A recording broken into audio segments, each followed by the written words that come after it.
Welcome to another Real Debaters production. I am your host, Micheal Petrow. Joining me and Martin Navarro on the show this week, we have two special guests, two debaters, two special guests. We have show friend, fantastic human, delightful conversationalist, Sean Mcginity from the Seangeek podcast. Half of the Seangeek podcast, the other half is Brother Bear, Todd Mcginity. And then we have musician, producer, genuinely lovely soul, great guy, super funny, huge Food Network fan, by the way. Me and him, super huge Food Network fans. Rusty Matyas from the likes of Imaginary Cities, The Waking Eyes, and the Sheepdogs as well. Super fantastic, talented dude. Said yes to my invitation to doing an episode that is very near and dear to me that we've been kind of holding off on until we felt we were ready for it, which turned this episode into a longer one than we normally do, which we'll get to in a second. But this episode is about putting together a soundtrack for your life, picking 4 moments, and soundtracking them like you would be in a movie, right? Like your intro music or like the romantic music in the background if there's a big romantic moment in your life that's happened that you want to talk about. So Martin, Martin, Rusty, Sean, and myself all picked 4 moments, 4 songs. There is a playlist for this coming. This has been up for about 24 hours, I think I will have the playlist out. If not, follow us on our social media and you will be updated about that. But we put together the playlist of all of our songs so you can listen to it in the background because obviously we couldn't listen to them on the show. You know, rights and all. People deserve to be paid for that kind of thing. And we don't have that kind of money. So that's what the show is about. We've got, actually, Sean's also a musician. So we got 2 musicians against 2 movie nerds comparing certain moments in their life with certain songs. Man, was this fucking fun. About the length of the episode. It's a 2-part episode. So you're going to get 2 of us in the first half. We take a little break. Literally, we all go for a pee because we're like, fuck, this went long. And then you'll come back in a week or so. A week. Who are we kidding? And we will have part 2 of episode today. Of the episode today. Where is my grammar?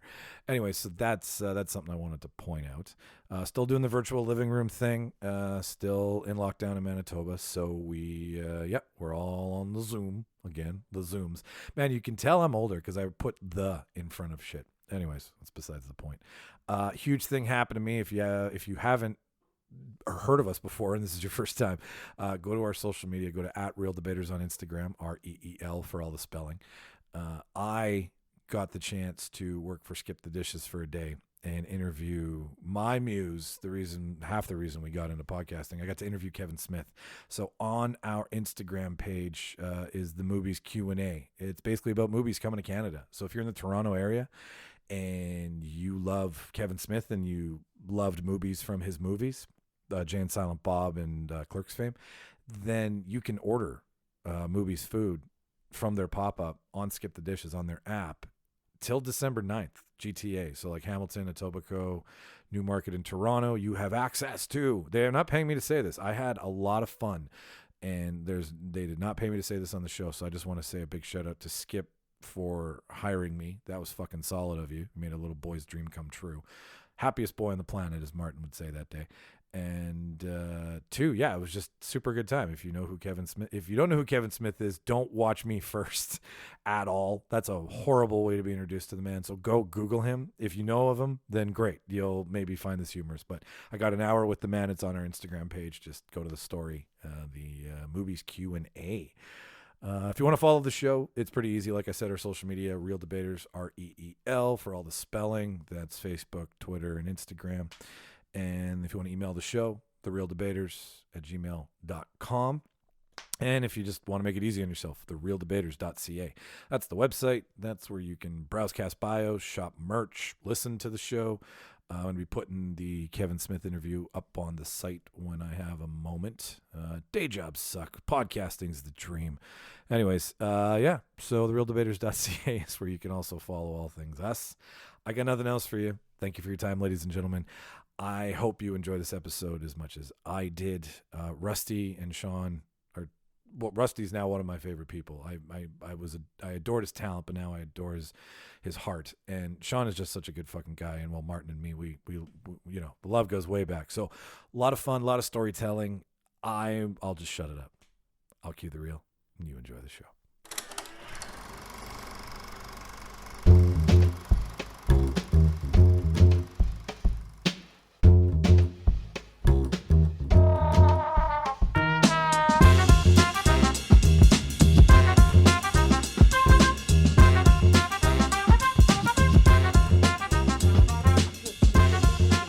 No, I said to shake the mouse and turn back on. I'm sorry, sir. You didn't know how to right click. Basically. Property, single screensaver, and turn that off. Fair fucking enough. Yes. All right. Right click was so Just foreign a bunch to of me. geniuses. Okay. All right. Let's start the show. Ladies and gentlemen, thank you for tuning into another Real Debaters production. I'm your host, Michael Petrow. On our show today, we got a fucking cast for everybody. We got Martin Navarro. Martin, say hi from Vancouver. Hi from Vancouver. We have Real Debaters, friend and fan and super great human, Sean Mcginity from the Seangeek podcast. Sean, say hello. Hello, all. And our special guest, I should have asked you this beforehand, but it'll be better now. Rusty, how do I say your last name properly? My name is Rusty Matyas. Rusty Matyas, from the likes of Imaginary Cities, from the likes of The Waking Eyes. You've played with who else? Who else have you played with? The Sheepdogs and the Weaker Thans, the English Beat, lots of bands. Lots of bands. For short periods of time. In usually. short, we brought on one of my favorite musicians from Winnipeg, but a professional musician to help us along with a debate that is very near and dear to my heart. The debate that we're going to get into today, we're going to skip the whole normal format of warming up and having a little mini conversation because there's a lot more context I want to get into with this show. So we're just going to kick right into it. In the debate today, and I feel it's not going to be a typical debate, Martin. I could be wrong about this, but Yeah, you can't really shit on anyone's choices. It's their life, you know. What I mean, like you maybe suggest a better song that someone didn't know about. Yeah, that could be a thing, but I don't. I like that. I'm not gonna be as hard in the paint on this show as I am with previous shows. So. That's kind of what I was thinking. Where it's Except like to Michael. Yeah, except to Michael. Yeah, fine. Michael, Yeah. I will always, I'll always call him out. Rusty running theme. Be as hard as you want to me. I'm the punching bag of the show. So Well, wonderfully, I kind of took all of the songs that everyone chose, and I didn't put them beside a name. I don't know who chose what except. So you're gonna be more surprised. I was ripping on whichever one I thought was lame. I don't know who chose what. Okay, perfect. I love it. So, for everybody listening, the point of today's debate, this is one that's near and dear to me because I love live music and I love movies and I love when they're incorporated well together. And we did a little mini opening credit scenario with this a few weeks back where we just talked about a great scene in a movie that was scored properly, like why it melded so well together.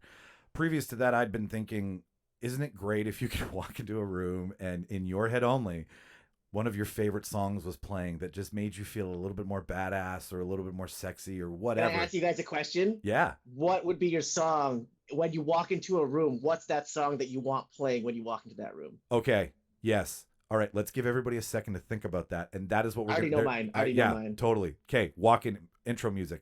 We didn't even incorporate that, but that is fine. That will be the cherry on the sundae, so to speak. That's a classic thing that people like, a classic thought experiment that everyone loves. Eh? You would have thought. I mean, theme song when you walk in the room. I didn't even pick a scenario. I'm locked in. I'm ready. Yeah. I knew mine as soon as I said it. Oh yeah, of course. Well, you suggested it. Of course you did. We all have one. Wait! I got something to say. Guys. I Mike, guess. what would yours be? Let's start with you. No, I'm the only one who needs time. So let's start. So let me end with this. Just give me a sec. Oh fuck. All right, I'll play along. Off the top of my head, oh lordy. Jumpin' Jack Flash, the Rolling Stones. Ooh. Only because. Now, would you be jumping into the Mike room? doesn't jump. No, I don't jump. Mike doesn't I don't jump. No, I don't even. I don't squat. I don't jump. I don't roll. I don't tumble. I walk, and at very best, 2 kilometers an hour. So like I remember, and the reason I'm saying is because it's a really great intro music scene in a movie. But in Pirate Radio, when Ralph Ifans' character is introduced onto the ship, that's the song that's playing, and the camera angle is coming over top of the side of the ship. I don't know what side. I don't know if it's port or power, stern or whatever. But it's coming over. It's coming over the top of the ship, and it's coming down the side, and he's coming up on a boat, and the camera angle meets, and there's this big, huge hat with this huge fucking feather, and Jumpin' Jack Flash starts, and I'm like, yeah, that you can't walk into a room and not have people want your autograph. At least. Man, you described a great marriage of cinema and music there, eh? Right? Just the way you described that was the way I feel in I think it's Royal Tenenbaums, or what's the other one? So he's getting off the bus, and it's the "I went out walking." Yes. Song start, and it's such a beautiful man. It catches me every time in that movie, and that's great moments when music and. Sorry, I interrupted. No, Rusty. Wait, is that yours? Yeah. No. Might that be yours? Yeah. Would that be? No. I like that pick though. Yeah. That's a good pick though. Yeah. All right, Martin, you go next because you're putting everybody on the hot seat before we start. What's yours? What's your walk-in music? Mine has always been Most Def, Miss Fat Booty. Because that's the song that just, every time I hear it, I just want to dance. And like, I don't know.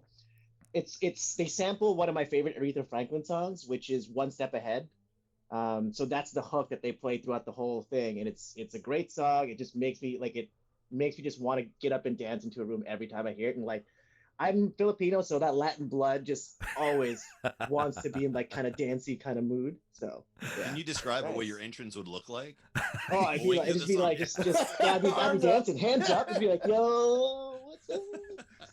You know, I'd be moving to it. I'd be like doing the hustle, be doing all the old school dances, all that stuff. That's I was awesome. hoping you're gonna go for some 70s dance moves. That'd be awesome. I'm sitting in my apartment. I didn't want to take up the headphones and dance for you. Like, I'm not gonna finish that sentence. I didn't want to dance for you guys. No, wait a minute. Hang on. If all you have to do is take off the headphones, we can all watch. I command you to dance. We'll do it off air, like they say on the podcast. It'll be a gift just for us. Just I'm not going to send the video out, Martin. Don't worry about it. I'm going to video this so I can put this on YouTube. I swear this won't be a clip. It's going to go viral, and that's what I'm going to be known for. Not my comedy career, but dancing in an apartment. Oh my God, we could edit that and make it so funny too. That would be all right. You have to end the show with some sort of booty shake. That's all. That's all. You can't put the song on because we don't have the rights, but at least I just sure. Okay, yeah. All right. So, Sean, what's your walk-in music? This has always been the theme song I always wanted. It's the song I've covered in every band I've been in, but Subculture by the Pixies. Oh, Trompe le Monde. Just the groove of it, the feel of it. Can you sing a bit of it? Or like a bit of the melody, the rhythm of it or something? The main line in the song is, oh man, I should know. Yeah, I know I you. don't know that Yeah, I was all Bad dressed Rusty. up in black. She was all dressed up in black. I was wearing eyeliner. She was wearing eyeliner. Mm-hmm. It's a Kim Deal just masterpiece in there. It's just all bass driven, just cool as fuck. Yeah, because I'm not, and I just want to be. I'll have the black eyeliner on like Micheal, and I'll come into the room. Everyone will lower their sunglasses to look at who this exactly. Cool I'll be dressed entirely in black, yes. black leather pants, person with no hair, and that's it. If you're walking into that music, you have to, like that song, you have to wear leather. You can't wear any other fabric. It's leather or nothing. And be carrying it like you just woke up that way. Yes, exactly. Yes. I look this way all the time. Yeah, what? Yeah, that's me for sure. Always been. Sean, you remind Favorite me song of all time as well. So. Oh, cool. You remind me of the real life version of Danny Tanner on Full House when he decides to be cool and do the cover of The Who. And he's like, people try to put us down doing Generation, and he's dressed in the leather. Like that's the dichotomy I'm getting right now. Like you're such a good dad that if you did try to do that, that's what it would kind of look like. Yeah. It's what happened. Like that's the mental picture in my mind. It's a bit of the uncanny valley where it's like it's not really a rocker, I don't think. I think he's just a dad. But that's the point of the song though, is to make you feel that cool. Did he buy that leather stuff? pants? I'm like, did he buy that or did he have that in his closet the whole time? Yeah. I just don't know. Did he buy it just for the show? That's so funny. I'm just ripping. I'm just joking. Oh.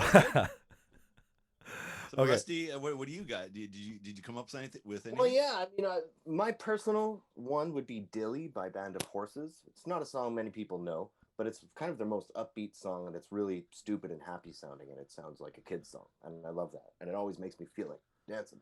But similarly, I'd say that that's my variation on Fry from Futurama's favorite song, "Walking on Sunshine." Oh. Which is the way I would love to feel about Dilly. But you I sing don't it on quite. key though, right? Like he sings it on the show off key when he sings "Walking on Sunshine." I'm not sure if he does. He just sings it completely like without without and you care. can without care. Yeah, he sings it like nobody's watching. Fry's my favorite. Huge Futurama fan, by the way. Huge Me too. Futurama fan. Yeah. My parka has a patch that says Planet Express on it, Oh, that's so. and Sick. everyone actually thinks I deliver things. Just don't know Futurama. People are just giving you boxes. Like, hey, I go into stores and people are wondering what I'm delivering all the time. Are you here for that pickup? Here's the box. Oh, Here's my space bag. Your space box. We're going to the moon. Oh, man. Rusty, when we can go shopping again together, please take me with you. Yeah, gladly. All right, so we had a little warm up. I love that, Martin. Way to go. Way to think of that on the fly here, because we want. Mike, you fed it to me. You fed me an underhand pitch, and I just hit it out of the park. That's what I do. You pointed, you Babe Ruth that shit. I'm impressed. So there is no crying in baseball. So that means I strike out more than I actually hit home. I don't know. I don't keep track. Probably. So, all right, I'm warmed up here. You guys are warmed up here. I think we were all ready before. I think we were ready at 10 o'clock this morning. At least I was. So I'm going to start with my 4 moments. So just for the, and this is so we can have some continuity here. I'm going to explain it. Martin's going to fill you in because we always know I forget shit. So the whole premise of the debate is to soundtrack your life. Take 4 moments. Doesn't matter Oh my God, you just got so much clearer. Oh, really? What you did. Your vocals just got so much clearer. Am I the only one who noticed? Yeah. No, I did. You did or you didn't? No, I did. Like it did. It just got better. I don't know what happened. Yeah. How's that? Yeah, okay. Is that better? No, I don't know. Now it's back. Huh? To you. Yeah, it's back to it. Oh shit! Sorry. I'll shut up and just listen. So I'm pulling up on my phone. I'm pulling up the list because I don't know what belongs to anybody, and I'm going to see if I can predict which one. Nice. Oh, Mike's. that's right. I just sent it to you straight. I didn't send who had Yeah, you what. didn't tell who's what. Oh, that's even better. I think. Okay, I'm pretty sure I know which one's Rusty's is. I don't know Martin as well as Mike, but I'm going to guess it's this one. Okay, so can I go ahead and guess? No, just give me a sec here because I'm gonna finish the premise here so everybody Okay, at home can play along if they really want to. So it was just 4 moments from your life. Soundtrack them. Could be lyrical, could be scripted, could be scored. Didn't matter what it was. Just soundtrack 4 moments in your life. Explain why you picked that song, why it matches that moment in your life. Just like a movie. Sean, please guess who picked what. I'm excited for this. And did you put them in chronological order as to where they would fit into your film? I don't remember. Okay. The No, I Rolling didn't. Stones, No. You Can't Always Get What You Want is your top one. Yep, that's my first one. Yeah. Yep. Okay, so that's the list. I got the right list. You won! I figured everybody out. Oh, by powers of deduction. I like that. Okay, that was quick. I appreciate that. Well done. All right, so I'll go first just to kind of set the tone and the pace here. Martin, did I forget anything? It was that was pretty simple, No, right? that was pretty much it. Yeah. I mean, just four songs, 4 events. They could be. They don't have to be original songs. They could be any songs. They could be from a soundtrack. They could be, it doesn't have to have lyrics in it. It could be anything. Perfect. Okay. Thank you, sir. Thank you, script continuity. We appreciate that. All right, so I'm going to go with my 4 moments here. Feel free to interject as it's going, just for continuity's we sake. will. Like if I'm, we know we will, Mike. Yeah, no, I know. It's my We're not show. asking for so permission. it's my show. I take the punches. So we'll start with exactly what Sean guessed. We'll start with "You Can't Always Get What You Want" by the Rolling Stones. So it is no secret why and how this podcast started. And it started basically with me trying to get into Red River Community College's Greek-On program and getting denied. But it's not about the denial, because that's too easy. It's about the work that went into getting denied. So it's I did a lot of montaging. I did a lot of casino, right, with a lot of different scenes added in, with different moments in my life. So this one is the one where it leads like 6 or 7 months into into getting ready for it. So I went down to go get all the shit so that to make your own portfolio and to like, submit it and all that crap. And I asked for, I don't know, like just a little bit of guidance. And then the guy was like, well, no, this is based on your creativity. And Q, you can't always get what you want because right at that moment, I had absolutely no fucking clue what to do. And every single one of those assignments, like looking back now, having gone through this journey and done all this stuff, right? Not to get too like hashtaggy, but like it's been a journey.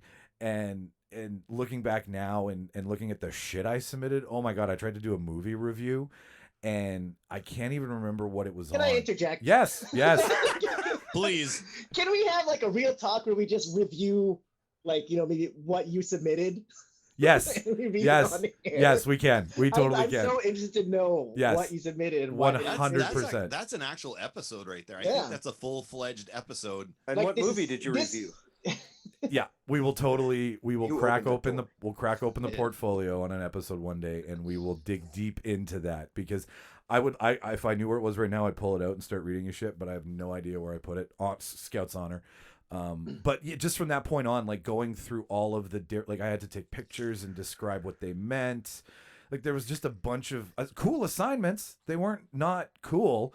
I really enjoyed trying to figure out how to do them, but they were just shit. And then I remember I walked around Red River like 3 or 4 times with it in my hand. Like, should I submit it? Should I not submit it? Like, is it ready? Is it not? Should I take, another 4 hours? Blah, blah, blah. And this song would just be fading in and out at different parts of the chorus. Finally to the point where I drop it in. And then, fade to black. And then it would just go 3 months later at the bottom of the screen. And then I would open up an email. And the email would slowly scroll down, and as it's scrolling, the ending of the song, You Can't Always Get What You Want, would start playing, and it would be right over top of where it was like, we would like to thank you for your submission. You're more than welcome to apply again next year. Blah, blah, blah, blah, blah. You'll need another $100. And I was like, fuck you. I'll start my own podcast. That's my first scene. And look at you now. And look at me now.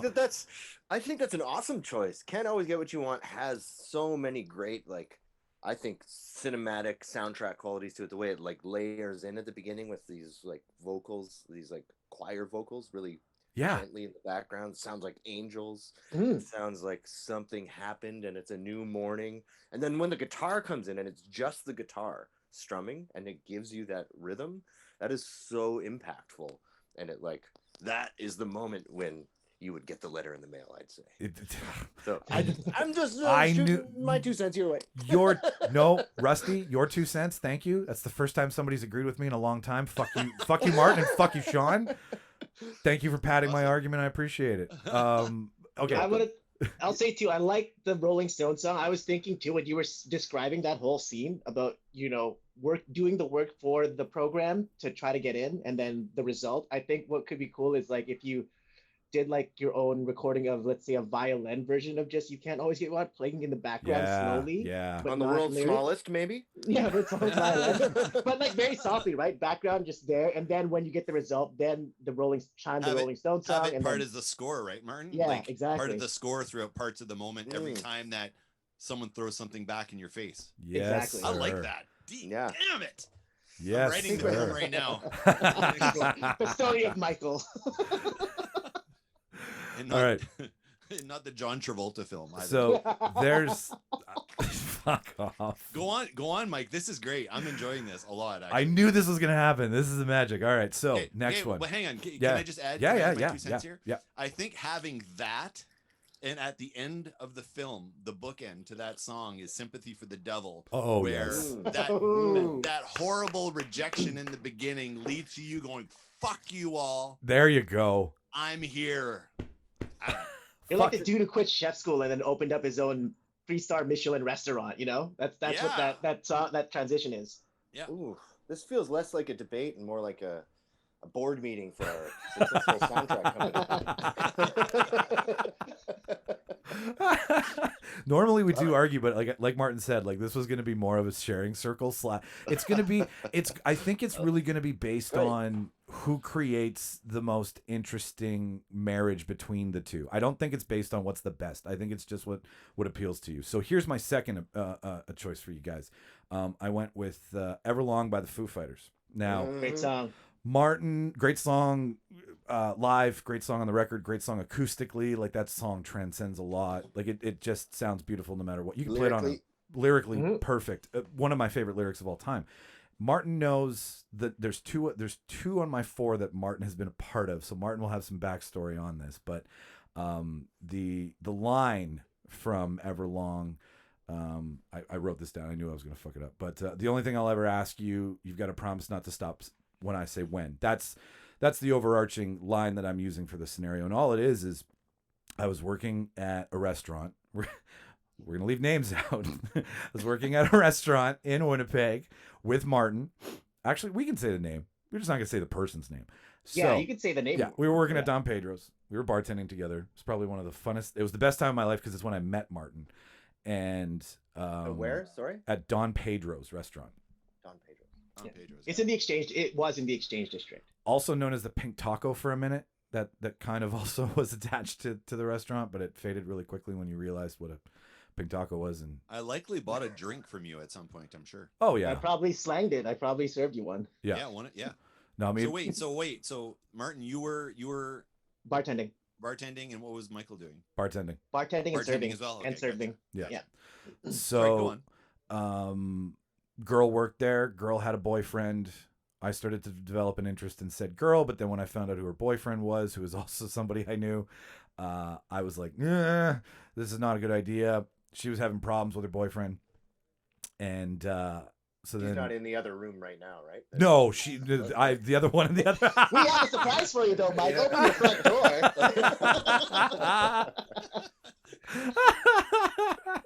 No, the other one in the one in the other room is the right one. What's on the baseball bat right now? Yeah. So, whatever. We got involved, had a fling, right? Typical fling. She's with somebody else. Then she leaves that guy and then moves in with me and my 2 roommates, which is a super smart fucking idea. And I become the other guy. I become the emotional support. I become stupid and think that it's going to go the right way. It's called boyfriend number 2. Yeah, basically boyfriend number 2. The long and the short of it is that lyric that I'm talking about. You've got to promise not to stop when I say when. I should have said when long before it got as far as it did. So it's almost like using that song as a bitch slap, as a reminder, right? Like you're being a fucking moron, as opposed to going along. Because most scenes and songs go along together. They tell the same story. Where I chose a song that was like, its normal connotation is about romance, but in this way, it's about being used and abused, and you should get the fuck out, because she left and moved back in with the guy, and then I was left to ruin and went on a bender for probably 4 years. I think that was the start of a real big one. So that's what Everlong means. My third pick. Wait. Oh, don't we get to rip that? Oh yes, yeah, no, sorry, yep, you're right. Yep. Thank you, Rusty. Thank you. Rusty knows all too well already. Yeah, he's listening. He's Rusty, listening. go ahead, please. Rusty. Well, no, I actually don't want to rip it apart. No, do it. I would say that if I had to conflate my 10 most important records to me down to 10, that didn't make sense. Yeah, It would be it would Color and the Shape by Foo Fighters would surely be in there. Really? Yes. One of the most Interesting. perfectly produced records, front to back. I think that it's branded just. Every song feels like it's meant to be on the album together. Every second of every song sounds well thought out, and that song is just bigger than like all of grunge to me. I think that song just floats above grunge in its emotional impact, but also its energy. Like it rocks harder than other songs rock with angry sounding chords, and it's got sad sounding chords. And I think that's an achievement, and that's why it's so special to me. I love that song. It's same thing. I love it too. You know what? I'm not gonna go into it, but like this was gonna be one of the songs I was considering for my pick as well. Just as like I said, Mike and I hung out a lot, like when we first started working in the restaurant. So like this is one of the songs like you listen to while you're working and stuff like that. So yeah, no, he had a CD in the car that would accompany us home, after many long nights, and we would be singing and blasting it. I and- love that sentence can make somebody laugh. Like, me too. I could say to somebody else, "Remember this drive and that CD." We were Yes, listening to?" right? Of course, it will elicit laughter because it's filled with memories for sure. Well, 2 of the songs that he picked are on that CD. Yeah, totally. And Sean, before would you like to offer any critique on that, or I can carry on? What would you like, sir? Who, me? Yeah, on Everlong, Well, you didn't get to chime in. My story with Everlong is that I'm a musician in a family of musicians. So, but my wife is not musically inclined in any way, shape, or form. So, I always wanted to be able to share a stage with her because she's my best friend and all that sort of stuff, but could never really do it. So when the game Rock Band came out, it was the closest I could ever get to it, and that's the song that we always played together. That's He awesome. was singing, and I was That's such a cool song. doing whatever other instrument, like the drums, bass, whatever. That's another thing about that song. Those drums are iconic. Oh, The drum fills in that song Oh, are yeah. like they're a Fantastic. lesson. You should teach them as drum lessons. Yes, Like, absolutely. they're totally exercises. They're great. I personally hate Dave Grohl because he's so talented, They're so nice. but Yeah. and so Everyone's nice. Yeah. so doing So good shit. it's not a true hatred. It's like, God damn it. Yeah. Stop being so cool. Yeah, I wanted to tell you But guys. that's my story with that song. That's the me and the wife around the Rock Band. That's lovely. I wanted to tell That's all I you. got. Dave listens to the show, by the way. So great concert last week, Dave. Oh, I would say, if I can interject Yes. a little Yeah. Foo Fighters moment for me, I got to meet Dave Grohl in there in Winnipeg. Ah, I got brought there by Power 97 and needed a guest, and I was in the Waking Eyes at the time who they were playing, and I somehow managed to go. It was great, and I totally jumped at the chance, and I gave them a Waking Eyes shirt. And then the next month or whatever, Waking Eyes were in Germany, and I got an email of Taylor Hawkins going on stage in Dallas with his Waking Eyes shirt, but he cut the sleeves off. Woo! That's I pretty still have cool. that picture Dude, printed out that's- on like, what are those old printers? The dot matrix Dot printers. Matrix. That's have that. amazing. That's pretty fucking cool.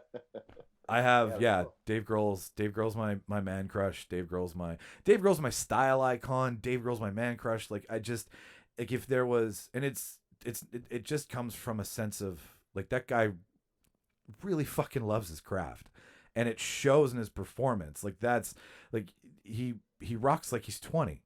And Did you see the recent SNL performance? yes, I did. And the new song? What are your thoughts on that? Shame is they have a thing where they can be different but not lose their fan base.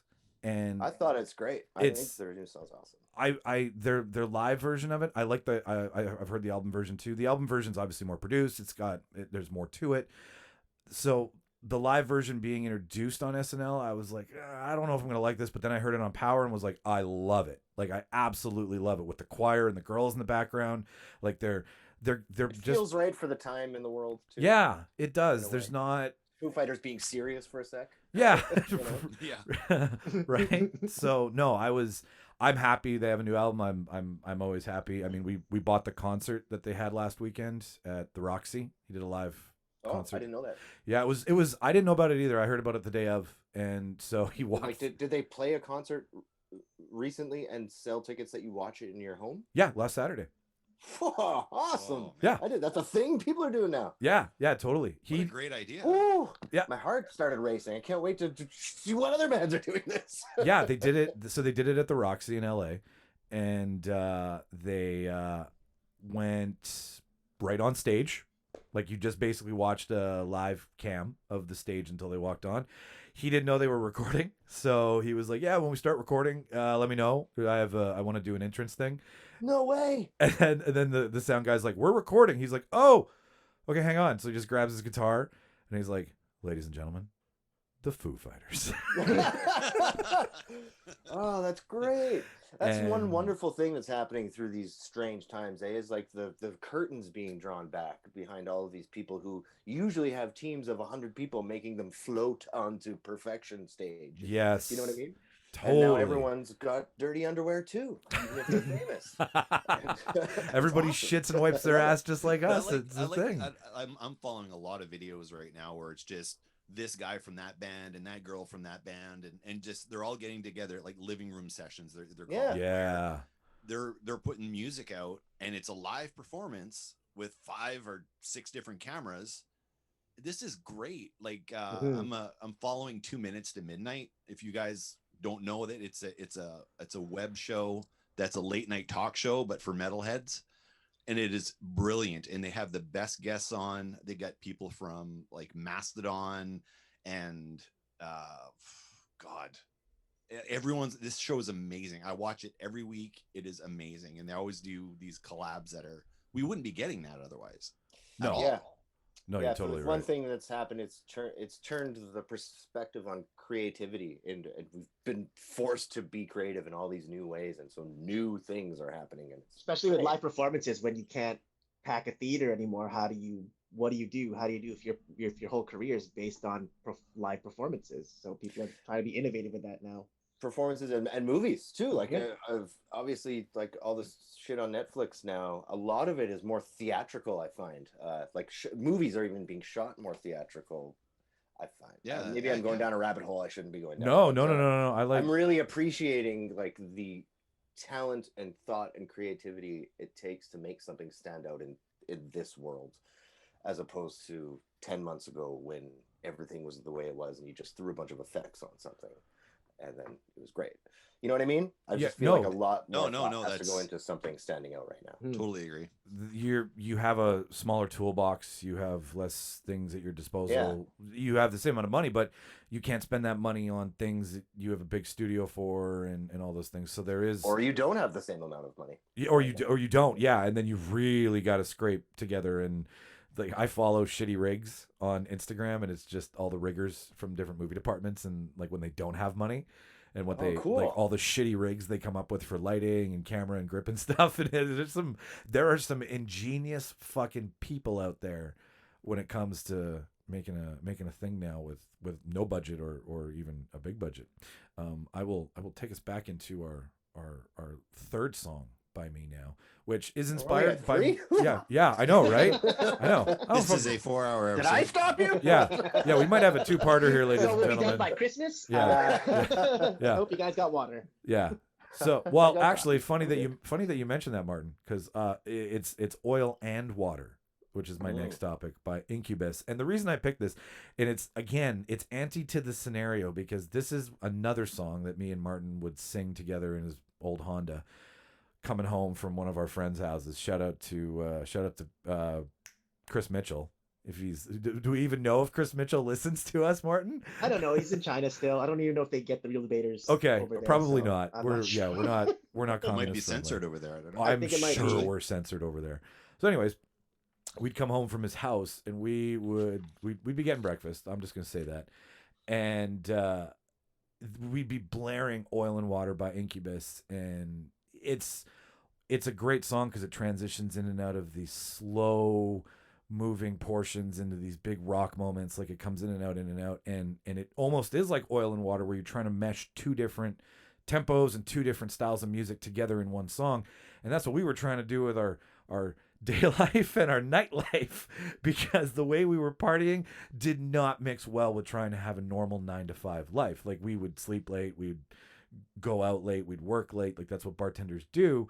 But then like all of your friends are asleep and it's just you guys, which is not a problem, but it just reminds me of a time where like as much fun as we were having, it's only at a portion in your life when you can have it. And these were long-winded nights of bartending. And so I'm picking every night because this is how Martin would cap off every night with me and me with him. Like it was just a thing. So that's my third pick. My final pick is at a portion where I was like 23, 24, and I had just moved out of living with somebody and didn't have a place to go. Moved in with my grandmother of all people. Eyeliner, nail polish, pink shoelaces. I was trying to be the epitome of punk in a time when I didn't even know who I was. Living in her basement, partying my ass off, having a really good time, but having no focus in life. So throughout this entire period, we have a montage again of like one night coming home super fucking wasted with eyeliner coming down my face in a bathroom that's dated from the 1940s in a basement, trying not to wake his grandmother. Jesus of Suburbia kicks in, and the full 12 minutes goes through a reverse of how I got to that moment, how I'm in this shitty bathroom with eyeliner coming down my face, fucked out of my tree, and it pulls, that whole 12 minutes is pulled with Jesus of Suburbia, showcasing all of these moments that brought me to that moment in my life, and then kind of switching, and because at the end of Jesus of Suburbia in the music video, which is essentially a rock opera, that whole entire album, American Idiot, is and what is it, Rusty, when you tell a story in an album? I never remember the name. Yeah, like a concept album or a rock opera. Or Okay, perfect. So I'm kind of close. Great tour, by the way. Yeah, tour super awesome. Super fucking great tour. I love that album. That album was The great. Green Day American Idiot tour was my first time seeing Green Day because my wife's a big fan, and wow. It was. I haven't seen them. I didn't see them there. I saw them in the 90s. But I was not a Green Day fan, and then I saw them that day, and I'm like, what the fuck am I doing missing these guys? Like, they're phenomenal. I had never heard that song, and I was impressed for sure. It's fun. Are we getting into ripping you a new one? Or yep, are you I'm done. still I'm done. That's it. You can go. I gave you two. You take. I'm over the barrel. Go ahead, Rusty. Okay, you have the floor. Yeah. Well, first of all, I'd say "Oil and Water," not the best Incubus song I've ever heard. Okay. Although I'm not a huge Incubus fan. Although I will say that your description of them saying it's not quite their style, and like I was actually thinking, this sounds like a producer came into the room and said, "This band doesn't know how to write a song. We're gonna fucking try to make it stand up like a house of cards." And then they put out the song "Oil and Water," and it sounds great. Like it does. It sounds like it's supposed to sound to me, as if it's oil and water just there for a moment. Yeah. And only Incubus could pull that off, I think. I love the bass line in it too. It's a very rock vibe bass line. That I love that bass line on that. As much as I'm not a huge Incubus fan, that did make total sense to me the way you described it. Followed by the Green Day Jesus of Suburbia thing. It's not the song I thought it was. I love that they have a rock opera. It totally reminds me of Weezer's Greatest Man That Ever Lived, which is their rock opera. Yeah. And it's kind of tongue-in-cheek, but it actually tells a pretty sincere story. And it's super Green Day right from like their first record. It sounds like any one of those moments of that opera could be on their first record. Like they've never changed. They've always sounded the same. And I love Green Day for that reason. They're very reliable. I couldn't agree with you. Yeah, I saw that. I was like, oh yeah, he's got There you go. Martin? No, I agree. I Good. like that album was amazing. I love Jesus of Suburbia. It's a long song, but it's one of those songs where I'm like, I don't want it to end, even though it's like 12 minutes or something like that. It's like an extremely long song. So yeah, I got like, you might win this one, Mike. You might win this week. Who knows? I have not shit on any of your picks yet. No, there's a reason I'm being nice. It's because I'm not scared about losing. Okay, we're arming ourselves now. All right. And Sean, you want to go? Because I'm going to pass this over to. I'm actually at the point where I'm actually making copious notes, and I'm thinking of starting a new book next year. I'm glad. Honestly, like the way you told your story, I want that to be a character in the book. Like honestly, like the way you told it, there's a screenplay right in everything you just said there. I need you to tell Sean. Go write it. Okay. It's all in my mind. I see. I was picturing it all. It was really well done. Yeah. Give us money, Hollywood. Yeah. Nobody. This is all trademarked, by the way, so nobody can take it. And anybody in this podcast is allowed to profit on it as long as I get 10%. That's the deal. Noted. All right, Martin. I would love to give you the floor to go next so that we can move this. I thought it was train Sean's along. second. I'm third. Oh yeah, you're right, Sean. I would love it if you shut me up and went second. All right, so I did list mine in chronological order to some extent. So, Fell on Black Days, the acoustic version by Chris Cornell. I'm sure everyone's heard this song 1,000 times or 1,000,000 times, and people might be sick of it, but I got a special spot for Chris Cornell. Always did. So this period in my life, I've had some pretty dark moments in my life, so I'm not going to go into too much detail because it's a little too personal. But Fell on Black Days was about meeting my first wife and realizing that it wasn't all pretty, it wasn't all awesome. I thought it was, and then realizing that I was married to someone with a mental illness and having to work through that for 10 years. Oh, okay. And basically, without saying too much, try to keep Yeah. her alive. Mm. So every day was a struggle. Every day was hard. There was no sunshine. I was the only person capable of bringing the sunshine in and never being down. And emotionally, I was falling on black days, but I couldn't show that because the other person was so fragile. So it was all about just keeping things going, keeping her alive, and helping her get better. That's all. That's No, dude, that's super. I know you're a super solid dude, so that just makes even more sense as to why you would do. And I get that. Like, you gotta, if you're with somebody, you got somebody has to be the rock, right? Not everybody. You need that support somewhere. So that makes perfect sense. Good song though. Great I love song. Chris Cornell. Great Yeah. fucking song. I was fortunate enough to, just my story for Chris Cornell too. I was fortunate to see him when they did the reunion for Temple of the Dog, a few years back. Like, You saw that? Yeah, it Oh, was. man. I went with a buddy. We went to LA and we saw it at the LA Forum. Amazing. They covered War Pigs, which was dope. I'm very jealous. Yeah, Very, very I love jealous. Chris Cornell. Good song pick. That was a good pick, Sean. I love that song. He's Yeah, like, I'll say that the story you described there, and the song choice for it being Soundgarden it's just like, that sounds like a description of that song. That story sounds like a description of those chords. And to choose the acoustic version just makes it that much more intimate and personal, and good choice.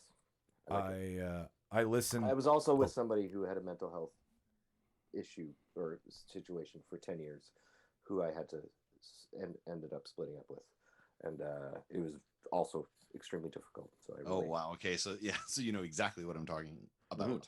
Well, It's and Sean, very hard. I can attest. I'm the one in our relationship who has mental health issues. Like, I've got them under lock and key now, but I know what it's like to need somebody to be stronger than you when you don't have the faculties to do it for yourself. Like, I was very reliant on Shauna for a brief period a couple of years ago, and it was like the weirdest thing.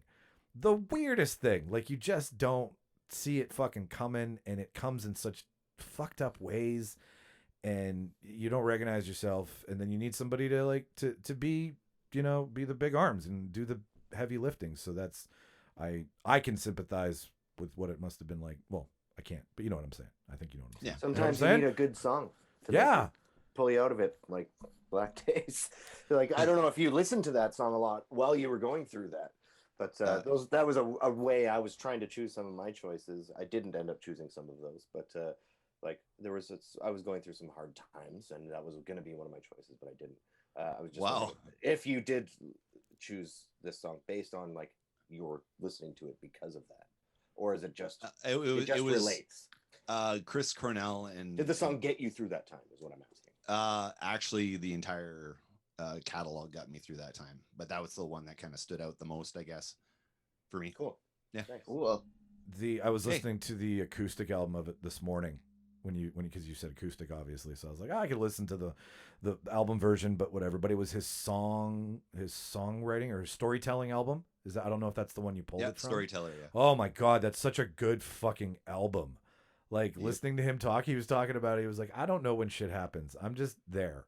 It's like, who cares when it happens? We're here. It's happening now. That's all that matters. And I was like, man, you're fucking like Chris Cornell. I didn't listen to a lot of Soundgarden growing up. I got into them late. I wasn't around for the first, iteration, but really getting into them later when he died, I was like, whoa, this is a voice in music that snuffed out too soon. Yeah, Yep. It was really powerful and pure. Yep. What's your second tune, Sean? Okay, so this is part two of the second part of the part one, I guess, where so it's motion picture soundtrack by Radiohead. It's the final track on, can't remember what album it was now, but it was the final track. Yeah, there you go. Yeah. And at the end of the album, it's a musical departure of sorts for them. It was incredibly different. Weird instrumentation. Everything was completely different. There was a chaos to that song that almost no time signature. Yeah, exactly. And this signaled where I was at the end of that marriage, where I was starting to question my own sanity, where I was second guessing everything I was doing because things weren't improving. And I was trying to help her get better. So that was the cacophony that was in my head. When I was writing music at that time, everything was disjointed, was totally off track, weird, like time signatures and everything. I couldn't write anything. There's no anchor point in that song. And yet somehow it moves from chord to chord in this beautiful way. Yeah. But you don't really know when it's coming. It just suddenly, like you were saying about, you don't know how you're getting into these dark places. That song just gets you to the next place without you realizing it's happening. It's great. Yeah. So it was a transition. So the song is a transition to when I actually saw that moment of clarity and found a way out, but also found a way out while helping her at the same time. And it was the exit of that relationship, but also the making sure she was in a good place before I exited. So that's beautiful. It totally is, man. Yeah, that is song, and like the lyric, "I think you're crazy, baby," in that song, which doesn't sound Radioheady. It doesn't sound like a well thought out lyric, but the song is so well thought out that he earns that cliche. And that's what she told me, though. That's what she was telling me. I think you're crazy, baby. Is what she was telling me. Oh wow. As in, maybe you're the one that's crazy. And I was like, and then you're like, wow. I feel that. I feel you, man. Yeah. That's being gaslit. Holy shit. I love how you describe the cacophony of your life and compare it to a very badly on purpose produced song to make a very beautiful sound. Like it like some beauty came out of this for you. You got some release. You left on as good terms as you possibly could.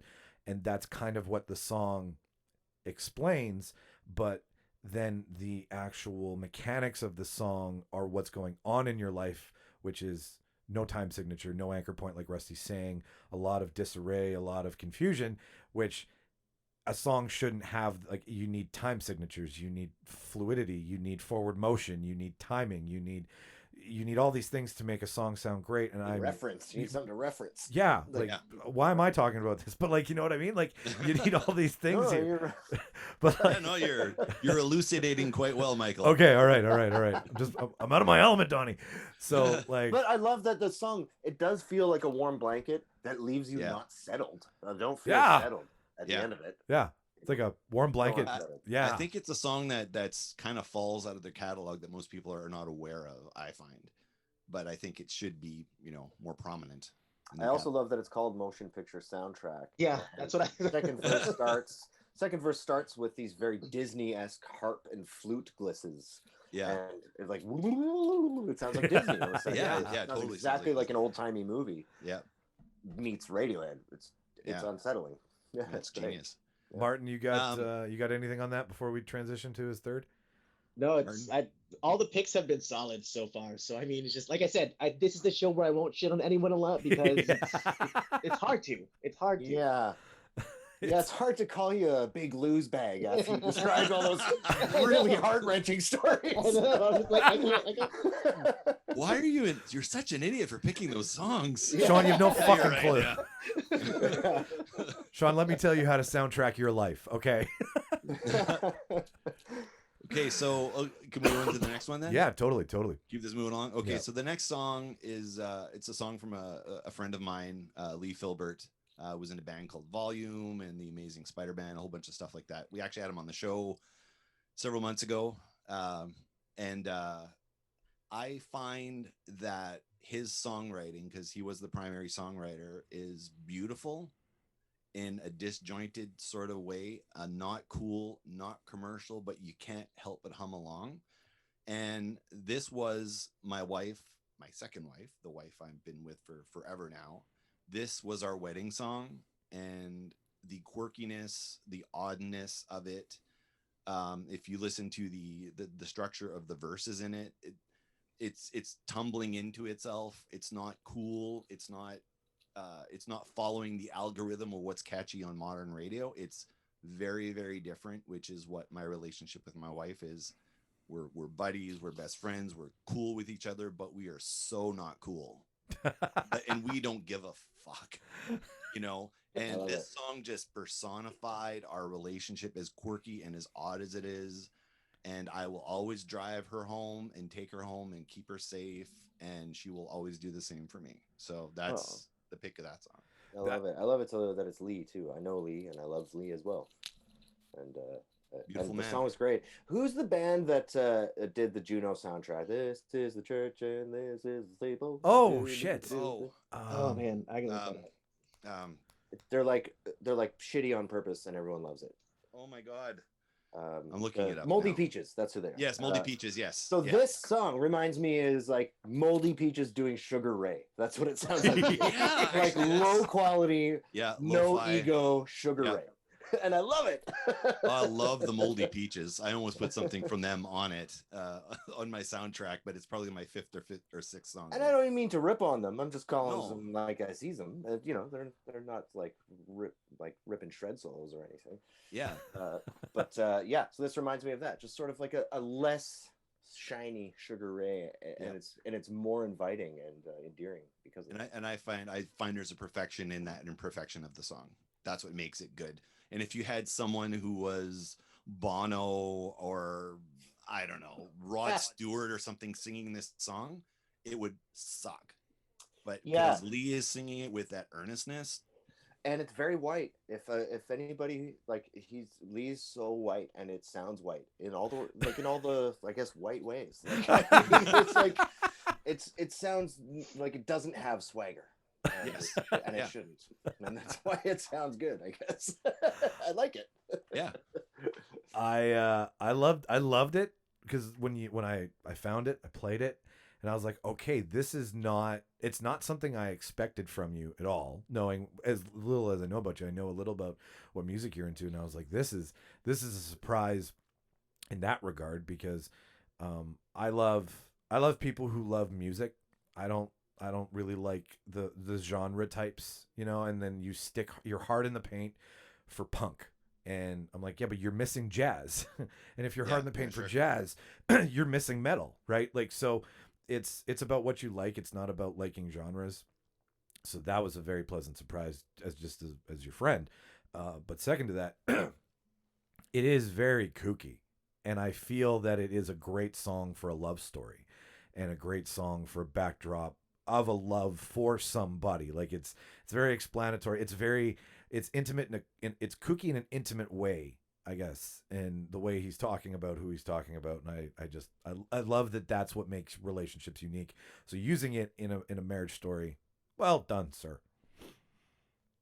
Also, it's a great chord progression. Like it's a nice grown up chord progression that he obviously is a great musician. Lee, oh yeah. Right. Yeah. Like and so it's just sort of have that great musicianship being the foundation of this otherwise endearing lo-fi delivery of a recording where he's somewhat rap singing over top of it. Yeah. It's which is what I meant by whiteness. Well, exactly. Which I couldn't get away with. I could never get away with that. But he does. The band that we were in, we used to cover that song actually. And no one knew what it was. They thought it was ours. Like, no, this ain't mine. Yeah, it's great. This. Yeah. Marty, you got any thoughts? I think what I liked about it and what I've noticed so far, and I know we're only halfway through the amount of people, but I like that everyone's got like a struggle and then a like coming out of that struggle. That's what I've noticed the pattern with both of your stories so far. And I like, Sean, you started off really like, it was a hard time and it was very, a lot of emotional stuff in the first two songs. And then I like that this third song I like the progression. It brings you out, and this is kind of like where the story starts to take a turn for the main character. Like it's just like it's similar to what a movie is. You have the beginning, you have the struggle, and then you have eventually the redemption or coming out of the that. hero's journey. The light. Well, like a good movie, An album should have a dynamic story arc as well. You know, some slow songs, some fast songs, some angry songs, some sad songs. And so, like, to have, yeah, you need conflict, bro. Welcome to the soundbite of the episode, ladies and gentlemen. That's how you do it. That's how you do it. All right, you got one more. You got one more first, Sean? Yeah, I got one more. So it's "For the Love of God" by Steve Vai. Oh. Talk about going all over the fucking. So this is a song, Micheal, when you were on the show that Todd and I were talking about, how this is a song that my brother and I both listened to and bawled listening to. Bawled because it was beautiful, just pure beauty. It was a song that if it had lyrics, it would take away. Yep. If there was a vocal, it would take away. The song tells a story so succinctly without having a single word, and you can immerse yourself in it. This song is related to the time I shared the stage with my brother. Now, I always wanted to be in a band with my brother. He was the cool older brother that was in all the cool bands, but I was the guy that was always still learning music and you know, not good enough to play with him, or that's what I thought. And I was lucky enough to be in a band with him and my dad. And there was one show that we played. It was one of our first like big shows. It was like 300 people there. It was like crazy. And we came out, the crowd was waiting for us. They were nuts. And in this band, I was just the vocalist, but I sang. I had my dad to my right, my brother to my left. And then when we started playing, the crowd went quiet because they were listening. And then they just listened intently until we got to the end of that song. And when that song ended, the crowd erupted. And I felt like I transcended. I wasn't human anymore. It was like I was like touched by God or some crazy shit. And it was like, yeah, this is me, you know, not the outer shell that I am. This music and performing and being able to connect to the crowd in such a way, that's encapsulated in this song to me. This is the beauty of being able to write a song, perform it, and bleed your emotions to the crowd. And it was that moment of, I'm really okay. I'm a musician, I'm a writer, and this is it. This is the beauty. To be able to step outside of the song and know that the song is the important thing and not you and not your, perhaps is what you're saying. Like, yeah, no, it wasn't bigger us at than all. You on stage. Yeah. It's something we all like collectively enjoy. But to have my dad and my brother on each side of me was like surreal. It was like beautiful. Dream come true. That song is so badass in its guitar playing. Like it's one, like I can imagine when you're saying that you were playing it with your family, Sean, that when like I would imagine the first maybe 8 to 12 bars people are mingling, but when they realize that no lyrics are coming, then it slowly starts to set in that this is a musical performance and not so much a song, right? It's not like it's a song by definition, but it's a performance of skill and time and practice and storytelling by using an instrument and flowing through your crescendos and going and just using sound to create perception. Like it's like a director's long take, right? It's strutting your stuff and not like, yes, okay, you're playing an instrument, you're singing at the same time. That's super fucking hard. But now I'm just playing an instrument and showing you how good I am at one thing in comparison to doing one thing half and the other half, right? Like there's a Did you play this song with your No, family? God, no. Oh, God, no. No, it wasn't this song. No, it wasn't this song. Because if so, whoa. I was singing this song.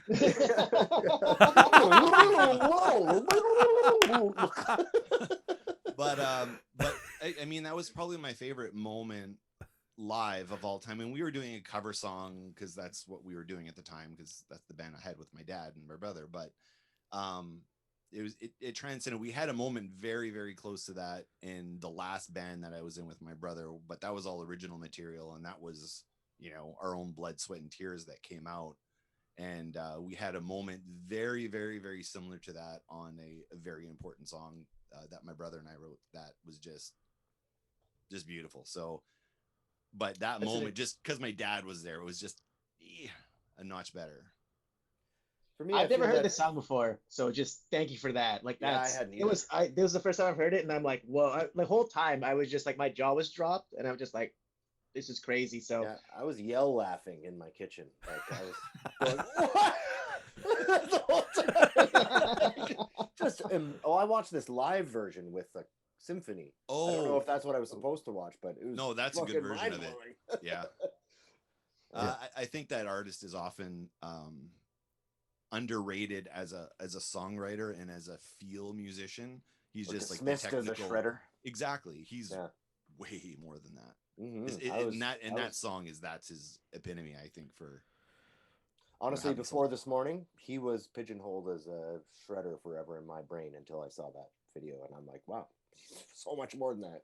Yep. Yeah. Right, that was my last one. Martin, you were right. You were very right. This is not going to be easy. I did not write something that was like black and white. I wrote something with all the palettes of the all the colors of the rainbow. Palettes. Rainbows don't have palettes.